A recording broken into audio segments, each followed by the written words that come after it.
Ladies and gentlemen, welcome to the March 19th, 2018 edition of The Breast There Is, The Breast There Was, and The Breast There Ever Will Be Wrestling Podcast. As always, I am your host, Mikey B. WWE, and I'm here, as always, to bring you the latest news and developments in the world of the WWE. Starting with all the events of this past week, before I get into the action from last week's Monday Night Raw and SmackDown Live, I should quickly mention that the final pay-per-view prior to Wrestlemania, Fastlane, occurred before last week's TV episodes of Raw and SmackDown. And after getting a perfect prediction rate at Elimination Chamber, unfortunately I wasn't able to keep that hot pace alive, but I still did manage to get better than a 50% prediction rate on Fastlane.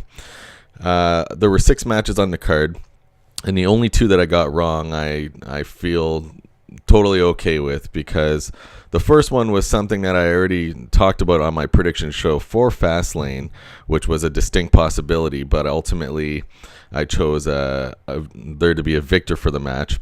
And the match I'm referring to was the SmackDown Tag Team Championship match between champions the Usos and the New Day.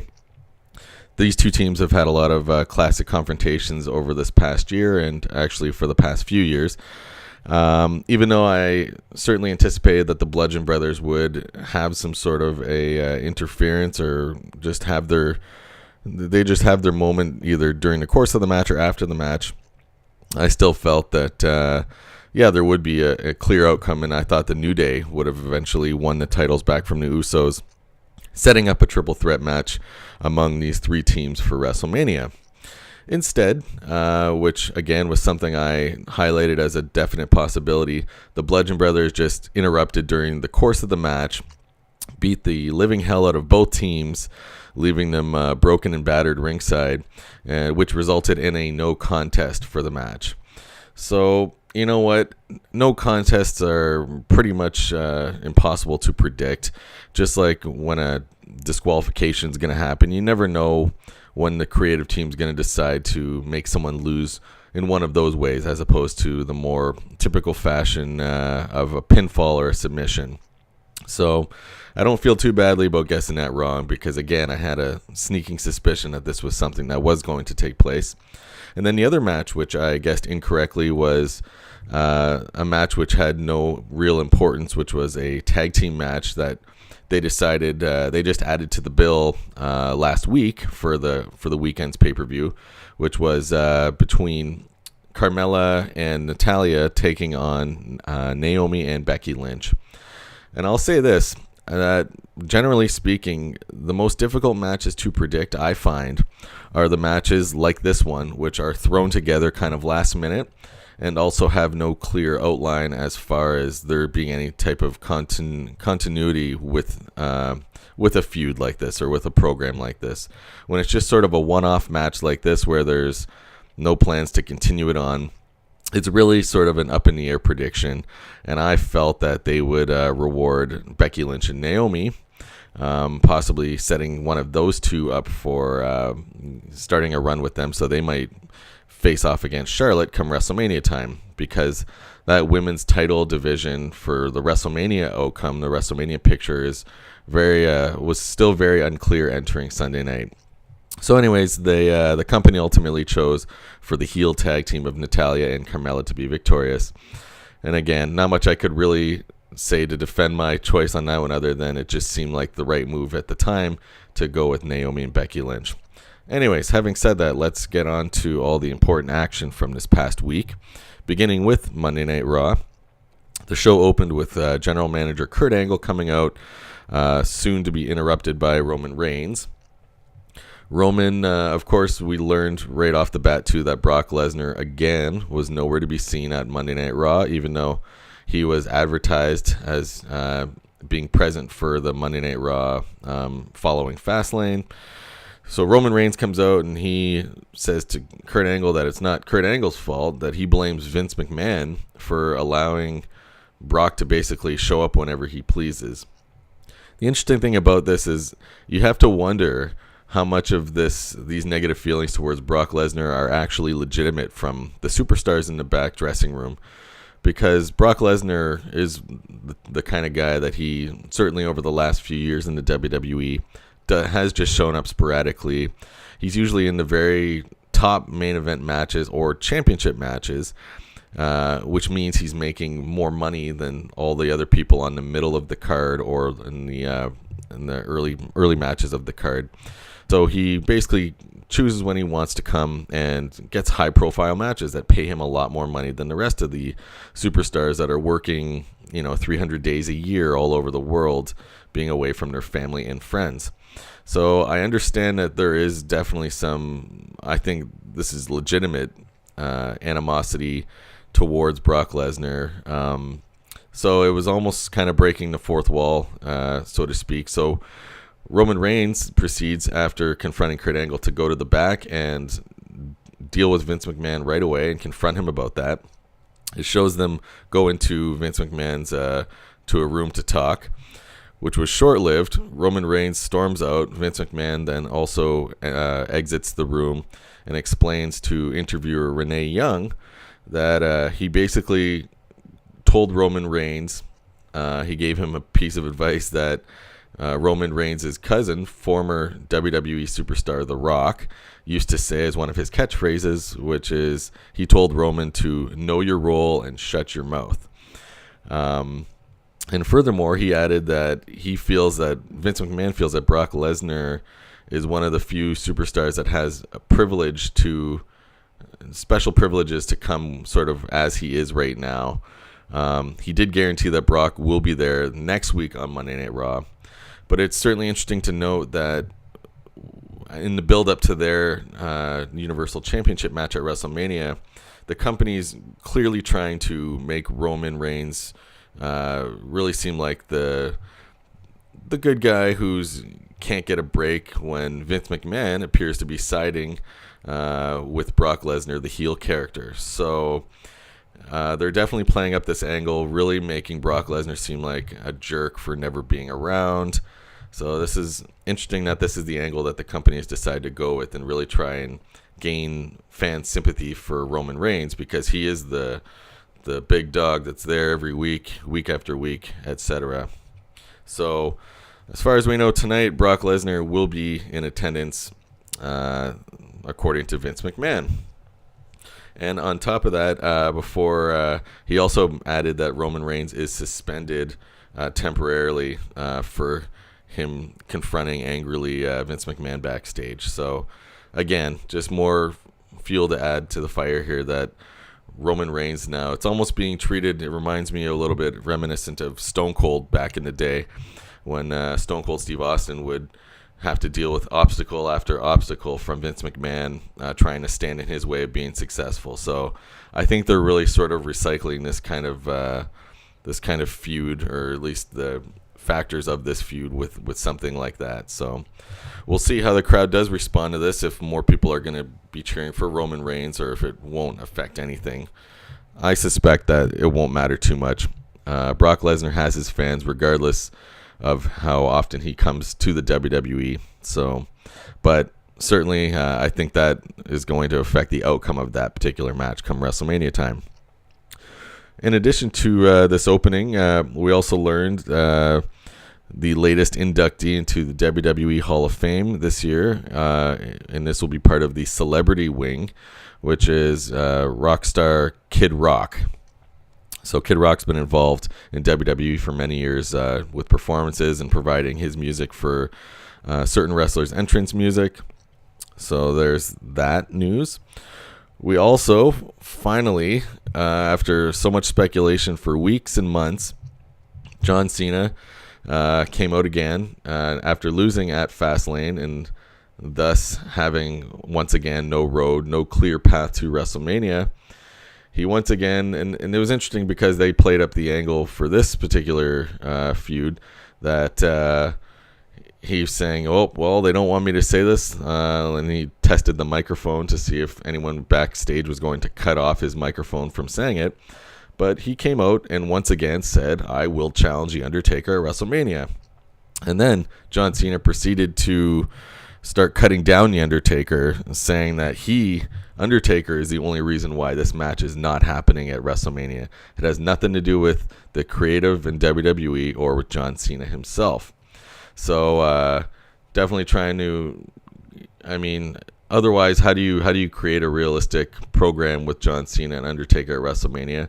They got to have some sort of ill feelings towards each other. So this is the way that the WWE creative team has decided to sort of market this potential matchup, which is by making John Cena accuse Undertaker of being the one who's holding everything back. And John Cena even mentioned how Undertaker has been posting workout videos on his wife's Instagram. So really taking a few digs at the Undertaker. No pun intended there. This is great news, because this is what I, and probably along with millions of fans around the world, have wanted to see. And I guess we'll get confirmation soon enough from The Undertaker. Maybe even tonight he'll appear on Monday Night Raw and accept this challenge. But I'm quite sure now that this match is a go-ahead. We're just waiting for The Undertaker to appear and confirm this. But there's no way the company would have been pushing this and have John Cena come to the ring on 2 separate occasions and challenge The Undertaker if they're not going to back this up. So this is great news. We get Undertaker at least in one more match. So this is fantastic. And for people like myself who felt a little bit of an unsatisfying feeling last year with there being no build to his match with Roman Reigns as far as it being a possible retirement match, this is a great feeling that someone who I think most fans appreciate more than Roman Reigns, John Cena, will get his shot now to share a WrestleMania moment with The Undertaker. So I'm expecting this match is going to be great, and maybe this will be Undertaker's final match now. So we'll see how they're going to start working this storyline even more in the coming weeks, but you can certainly anticipate there's going to be some trash talking and some bad things said between each wrestler to try and spark more interest in this match, even though the interest is going to be so high already. So that's big news. John Cena and Undertaker is almost 100% official. So besides this, we also learned at WrestleMania, for the first time ever, in addition to the Andre the Giant Memorial Battle Royal they've been staging the last several years with a lot of the male competitors, this year, and another big first in a huge year for women in the WWE, they are now having the first ever Fabulous Moolah Memorial Battle Royal at WrestleMania, which is great. Again, it's been a huge year with a lot of what they are calling the Women's Revolution, and it's a great way to also have many of the talents on the roster be involved in a match at WrestleMania instead of being left off the card altogether. So this is great news, and it should be great. And besides this, a big blockbuster moment we experienced at Fastlane following Charlotte Flair's her defending her title against Ruby Riott. We were in the WWE universe. We were surprised to see Asuka come out and point up to the WrestleMania sign after coming face to face with Charlotte Flair. And all the while, everybody was anticipating that Asuka and Alexa Bliss would be doing battle come WrestleMania time. This certainly changed things, and I got to say, this is a great creative decision. Charlotte Flair is probably, if outside of Asuka, probably the best talent in the women's division. I would also include Natalya and a few others right in there too, Sasha Banks, etc., who are right at the top. But I think this will be a great matchup, and now it certainly changes things. So then this now leaves who will Alexa Bliss face. But anyways, before talking about Alexa Bliss, Asuka then came out to address Alexa, who was there with Mickey James.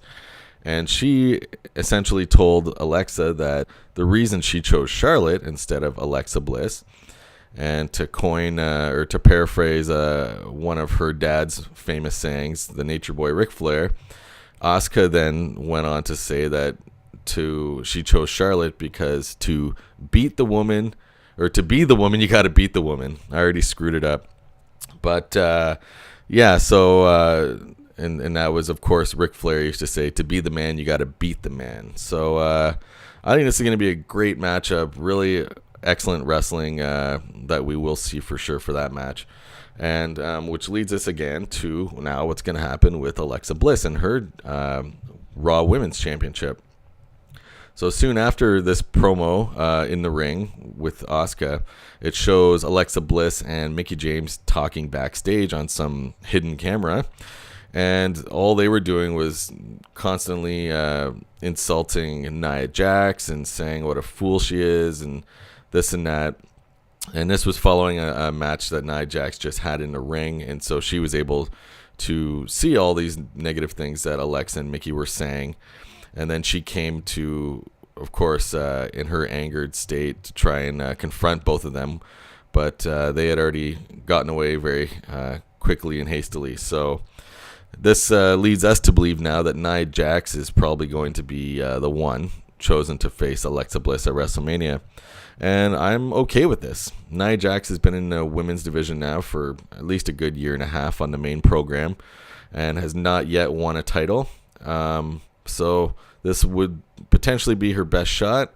And, you know, she certainly is deserving of them giving her a shot with a run with the title. So I'm okay with that. I think that sets up two really strong women's championship matches for WrestleMania if the company do decide to go with both of those. But I suspect certainly they will. And in addition to this, Monday Night Raw's main event was a tag team battle royal. And this was to determine who the Bar, Cesaro and Sheamus, which tag team these two will compete against at WrestleMania. So basically all the main tag teams that we see on Monday Night Raw, who the Bar have not defeated yet, like the Revival, Rhino and Heath Slater, Titus Worldwide, Luke Gallows and Carl Anderson, and Curtis Axel and Bo Dallas.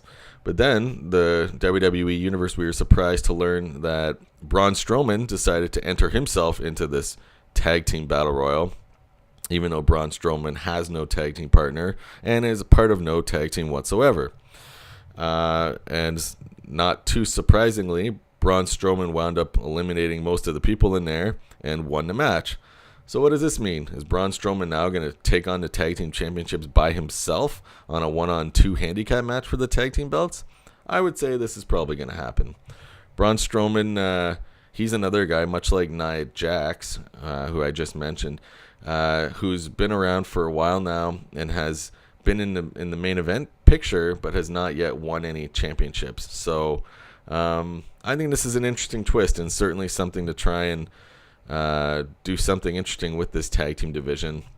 I've been saying for quite a while now that on their own, between each show, the tag team divisions are kind of weak. So they're trying to figure out what to do, certainly to occupy the tag team ranks, and who's we need some fresh teams, fresh champions. So who knows? Braun Strowman might just be that guy and get to compete on his own against Sheamus and Cesaro. Or we'll find out soon enough if he's going to be given a tag team partner in order to compete as a proper 2-on-2. But nevertheless, an interesting development, as Braun Strowman may be, in effect, competing on his own for those belts. So that's pretty much all the important stuff from Monday Night Raw. Moving over to SmackDown Live the following evening on the 13th of March. I would say the only major noteworthy event taking place was towards the end of the episode. Shane McMahon was dealing with Kevin Owens and Sami Zayn. And Shane McMahon made a few announcements. One, he said that Kevin Owens and Sami Zayn will compete against each other at WrestleMania. And Shane McMahon also mentioned that he's going to be taking an indefinite leave of absence beginning next week, which is now coming up in 2 days from now, or tomorrow rather, for SmackDown Live. So, but then Kevin Owens and Sami Zayn did not like hearing any of this and proceeded to pummel Shane McMahon. Now, this is a program that's been going on for many months, the whole Shane not getting along with Kevin and Sami angle. I don't believe for 1 second that Shane McMahon's going anywhere, at least until after WrestleMania.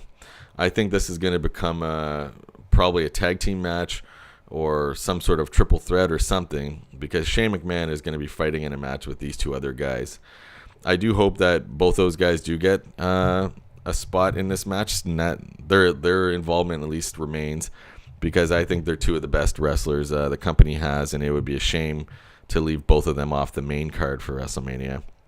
So we'll certainly learn more tomorrow night on SmackDown Live as to whether or not this match is going to be altered, which I'm sure it will be, because Shane McMahon, I have trouble believing he won't be involved.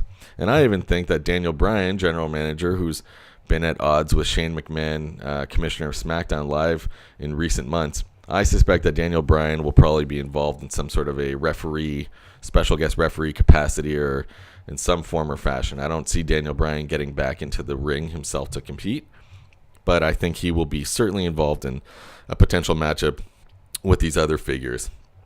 Okay, well, that pretty much does it for this week.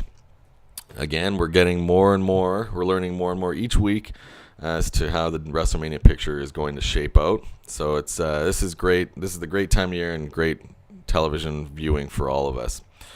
So that's pretty much it. Don't forget to like and subscribe to my channel below if you liked what you heard today. And for sure, leave any questions or comments below as well if you have them. Thanks very much for listening, and see you next time.